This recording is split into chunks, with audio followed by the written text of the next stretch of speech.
আমরা রাস্তার পাশ দিয়ে যাচ্ছিলাম এবং এই ভাইয়ের কাছ থেকে আসলে ফুলকপি এবং একটা হচ্ছে বাঁধাকপি নিচ্ছি। এখানে আসলে 10 শতক জমিতে রোপণ করছেন, তো দেখতে এত ভালো লাগতেছে চিন্তা করা যায় না। তো ভাইকে রিকোয়েস্ট করে আমরা একটা ফুলকপি নিচ্ছি, একটা বাঁধাকপি নিচ্ছি। 1800 চারা এখানে তিনি রোপণ করছেন এবং বেশ ভালো ফলন হয়েছে। এইগুলোর বয়স হচ্ছে আজকে 65 দিন। আসলে বলতেছেন যে আমি যদি বাজার ভালো পাই তো এখান থেকে আমার প্রায় 37-37 হাজার টাকা এখানে বিক্রি করতে পারবো। এখানে আমার খরচ হয়েছে প্রায় 10,000 টাকার মতো। তো মোটামুটি 65 দিনে 18-20 হাজার টাকা লাভ করা সম্ভব, তাই তো ভাই? জি জি। আপনার এখানে কতটুকু জায়গা ভাই? 10 শতাংশ জমি। 10 শতাংশ জমি। জি। এখানে এখানে আসলে কি লাগাইছেন? এগুলো এত সুন্দর লাগতেছে। এই ফুলকপি লাগাছি, পাশাপাশি পাতাকপি লাগাছি। এর আগের বার ভাই এখানে কি করছিলেন? আগের বারও লাগাইছিলাম, এই পাতাকপি লাগাইছিলাম, তবে বাজার পাই নাই। আচ্ছা, এটা তো হচ্ছে 2026 সালের জানুয়ারি মাসের একবারে শেষের দিকে। এখন বর্তমানে আপনার এখানে এত সুন্দর ভাই একবার ফলন হয়েছে, আপনি এখন হারভেস্ট করেননি কেন? মানে একটু নমলা লাগাইছি, মানে আকাশের ভালো ছিল না, তার কারণে একটু নমলা হয়েছে। এই এখন বর্তমানে 1 সপ্তাহ গেলে আর কি সংগ্রহ করা যাবে। আচ্ছা, এখন বাজারে কেমন দাম এই বাঁধাকপি ফুলকপি? হ্যাঁ, আপাতত বাজার এবার মোটামুটি ভালো আছে। আপনার এখানে কেমন টাকা খরচ হচ্ছে ভাই? এখানে হিসাব রাখি নাই, তবে আর কি হয়েছে 3-4 হাজার টাকার মতো আর কি সার খাসে। আপনার বীজ, সার এবং পরিচর্যা সব মিলে কেমন টাকা খরচ হয়েছে? বীজ তো আমি বাড়িতে করি নাই, নার্সারি থেকে নিয়ে এসেছি, নিয়ে এসে লাগাইছি। এখান থেকে কেমন বিক্রি আশা করতেছেন? এটা তো বাজারের বিষয়ে বলা যাচ্ছে না, তবে এখন যে বাজার চলছে তাতে মোটামুটি বাজার অনেক ভালো আছে। এখানে আমার 10 শতক জমিতে প্রায় 1800 চারা লাগানো আছে। আজ 10 শতক জমিতে 1800 চারা লাগানো আছে। জি জি। 1800 চারা যদি আমরা ভাই এখন বর্তমান বাজার অনুযায়ী আমরা বিক্রি করি, কেমন টাকা আমরা বিক্রি করতে পারবো? দেখা যাচ্ছে পার পিস যদি 20 টাকা পাওয়া যায়, তাহলে আমাদের 65 দিন হচ্ছে আর কি, আপাতত 65 দিন হলো। আর প্রায় দেখা যাচ্ছে আর 15 দিন লাগতে পারে। 70-80 দিন। হ্যাঁ, এরকম লাগে। আসলে এদিক দিয়ে রাস্তাতে যাচ্ছিলাম, তো এত সুন্দর এই বাঁধাকপি ফুলকপিগুলো দেখে ভাবলাম যে আপনাদের মাঝেও শেয়ার করি। এটা আবার সুন্দরও আছে, আবার ধরেন যে এই যে স্বাস্থ্যকর বিধি মানিয়ে করা আছে, যে কীটনাশক, সেই ধরনের কীটনাশক ব্যবহার করা নাই। আপনার এখানে সবগুলো জৈব সার ব্যবহার করা? জৈব সার ব্যবহার করা আছে।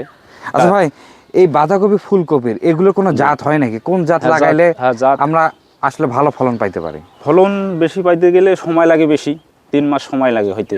ওইটা লাগাই নাই আমি, এটা অল্প দিনে হয়, 60 দিনে হয়, এইটা লাগাইছি। এইটা একটু মানে ছোট হয়, ওয়েট কম হয়, আর যেটা সময় লাগে বেশি ওটা একটু ওজনে ভালো হয়, এই পার্থক্য এটাই। আচ্ছা, এইটা আমরা আমি নিজেও দেখলাম, আপনাদেরকেও দেখালাম। তো আজকে ভাইয়ের কাছ থেকে আমরা একটা বাঁধাকপি কিনে নেব, একটা ফুলকপি কিনে নেব এবং আপনাদেরকে দেখাবো যে আসলে এগুলো আসলে কেমন আছে। ভাই, আমাদের কাছে বিক্রি করা যাবে কিনা? না, যাবে, কেন না যাবে মানে। আচ্ছা ভাই, আমরা একবারে জমি থেকে একটা ফুলকপি নিব, একটা বাঁধাকপি নিব এবং আপনারা দেখতে পারবেন এত সতেজ, সেটা একবারে কল্পনা করা যায় না। এবং এখানে তিনি ওইভাবে আসলে কীটনাশক ব্যবহারই করেন, সম্পূর্ণ একবারে জৈব সার দিয়ে। ভাই, এগুলো স্প্রে বা পোকামাকড়ের আক্রমণ কীরকম কী হয়? মানে পরিচর্যা করলে বেশি একটা হয় না, শুধু ওই যে ছোট পোকা আসে, তার জন্যে শুধু শাম ব্যবহার করছি, এইটুকুই। আর কোনো কীটনাশক ব্যবহার হয় নাই। আর কোনো কীটনাশক ব্যবহার হয় নাই? না, 7-8 বছর থেকে করি আমি। এই জমিটাই লাগাইছিলাম, তো ওই যে বললাম আপনাকে যে বাজার ভালো পাই নাই, 3 টাকা পিস ছিল, নষ্ট হয়ে গেছে একদম। তারপরও আশায় রাখছিলাম, এবার অল্প একটু করছি আর কি, 10 শতক। এটা করি আমি আর কি। আপনার কোনো বড় ধরনের বাজার থাক আর না থাক, আমি এটা করি। ও আচ্ছা, এটা আপনি করেনি? হ্যাঁ।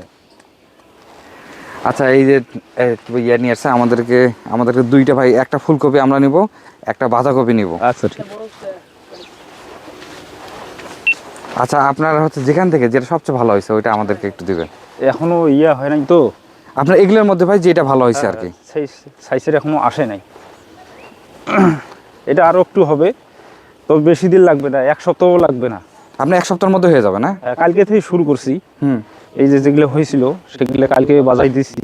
কালকে 1 ধারা শুধু উঠছিল 5 কেজি। ও আচ্ছা, গতকাল প্রথম হারভেস্ট করছে? হ্যাঁ, কালকে 25 টাকা কেজি দিছে আমার। আর পাইকারি বিক্রি করতেছেন 25 টাকা কেজি ফুলকপিটা? দোকানে দিছি। আর বাঁধাকপি ভাই? বাঁধাকপি এখনো শুরু করি নাই। আচ্ছা, আজকে একটা দিয়ে আমাকে একটু না শুরু না করেন। সমস্যা নেই। একটা যেটা একবারে পোক্ত হয়েছে ভাই, ওরকম হ্যাঁ, একটা আমাকে দিবেন।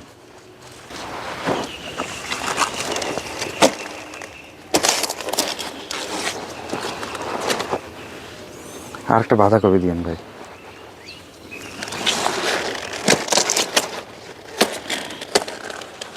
কেউ আবার আছে কীটনাশক খুব চড়া কীটনাশক মারে না, হ্যাঁ, সেই ধরনের কীটনাশক দেই না আমরা। আমার নাম শ্রী গৌতম বর্মন। আমার বাসা বিশ্বনাথপুর, হরিদেবপুর, রংপুর। নেন কাটেন, আপনি কাটেন, আপনি আপনার মতো কাটেন।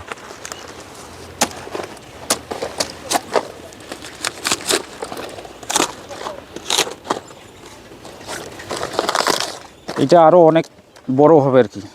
ও আচ্ছা, আরো বড় হবে না? এটা বড় হবে, এখনো সময় হয় না এর।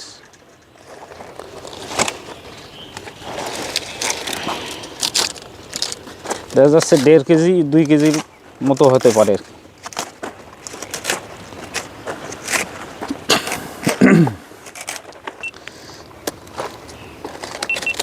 না না ভাই, না না না, এটা করা যাবে না। আর লাগবে না। না না না না ভাই, না না, ওটা কোনো ইয়ে না। না, টাকা নয়, আপনার উৎপাদন করছেন, আপনার খরচ আছে না। এই জিনিস তো মনে করেন হাট বাজারে কিনতে গেলে আমি যে জিনিস পাবো ওটা তো অতটা টাটকা নাই, কিন্তু আপনার এখানে যে পরিমাণ টাটকা। এটা টাটকা আছে, আবার এটা এই যে মনে করেন যে টেস্টও আছে।